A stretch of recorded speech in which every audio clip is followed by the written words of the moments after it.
Hello guitar friends, Rich Hughes here, coming at you from sunny, actually not so sunny London today, but it's okay, you know, it's not pouring it down with rain, so could be worse.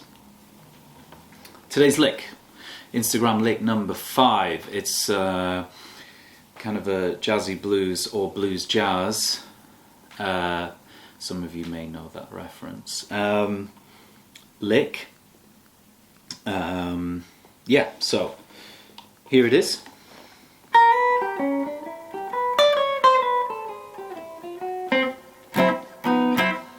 So it's a lick that's kind of transitioning between A7 into D7. So let's just break it down, go through it. So we're starting off in A7. So we've got this first little arpeggio, if you like, this first little motif, where I'm playing the B, which is the 9th degree of A, and then the minor 7. So I'm hitting nice chord tones, you know, from an A9 chord. You know, so that works nicely over, you know, an A7, A9, whatever, as long as it's in the dominant family. So, and then we've got this move up the G string, which is going from 4th fret, C sharp, and D, and E. So, and then we've got this little arpeggio, if you like, which is like an E minor arpeggio. Okay, but in relation to A, you're playing the E, which is the 5th, then the minor 7, and then the 9 again, which is a B. So that's a good little,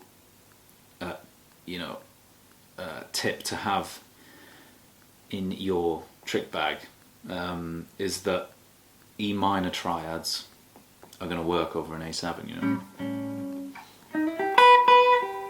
And you'll get that nice, because that 9 will come through. You know, and the other two notes are obviously strong chord tones over an A7 because it's the 5th and the flat 7. Okay? The flat 7 there being a G. So, and then we've got just a chromatic thing. Okay? Chromatic.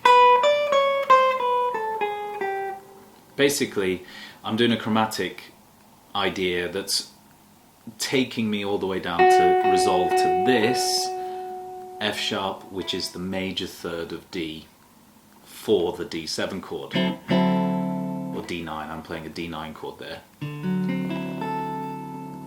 Okay, but you could do a straight up D7 chord. So a little chromatic thing here and here. So we're doing approach notes on the B string to hit that F sharp on the 7th fret on the B string. So I'm working around this target note. This is my target chord tone that I want to hit, you know, on the downbeat of that next bar when we play the D7 chord. So then I'm going to go up from the 5th fret on the B string, 6th fret, and then we're hitting that F sharp, and then I'm playing the flat 7 of D7, which is the C. Okay? Obviously in the key of A, that's the minor 3rd of an A. Yeah, so that's why if you're playing over an A7 chord, you don't really want to be playing, you know, it doesn't sound like awful, but it's not in the chord. You want to be playing the major 3rd, right? But then when it comes to the D7 chord, you can play that flat 3rd. You know, if I'm thinking in A minor pentatonic, right? So in the beginning you want to play A major stuff, you know? And then when it goes to that D7, you can play that minor 3rd. You know, just a little kind of tip there over that. You know, you got to be careful sometimes when you're playing over dominant chords. You know, you don't want to be playing a minor third, really. It's not gonna be cool. All right, so here's the lick over the chord progression. I'll let it go round. Yeah, it's gonna go to D7, right?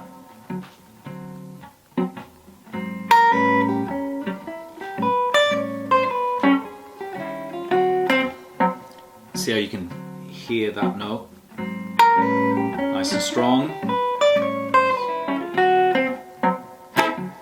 Over that D7, right? So that's it, folks. Just a nice little kind of lick that's going to get you from your 1 chord, okay, in a blues, to your 4 chord. Okay, so obviously you can change, you know, do this in any key, mess around with it in different keys, not just A.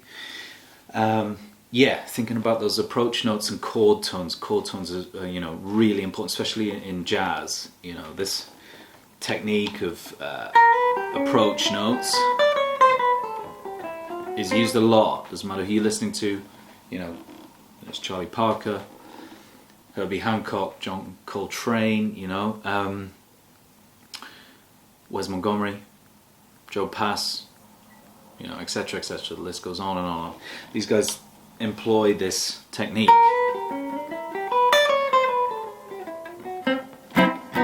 So, real cool thing to practice. So, anyway, guys, food for thought there. On that lick, you got some approach notes and hitting those important chord tones. You know, really important aspects of jazz guitar, and I mean, it applies to any genre. It doesn't, you know, it doesn't really matter. You know, country, rock, you know, funk, whatever it is. You know, the chord tone thing and knowing what's going on in the chords, and you know, embellishing important notes when you're soloing. You know, it's really important, and it just sounds good as well. You know, and that's at the end of the day, that's what we all want, right? We all want to sound good.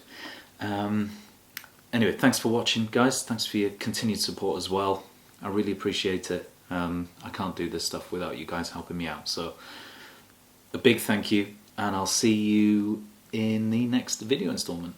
Thanks a lot, guys.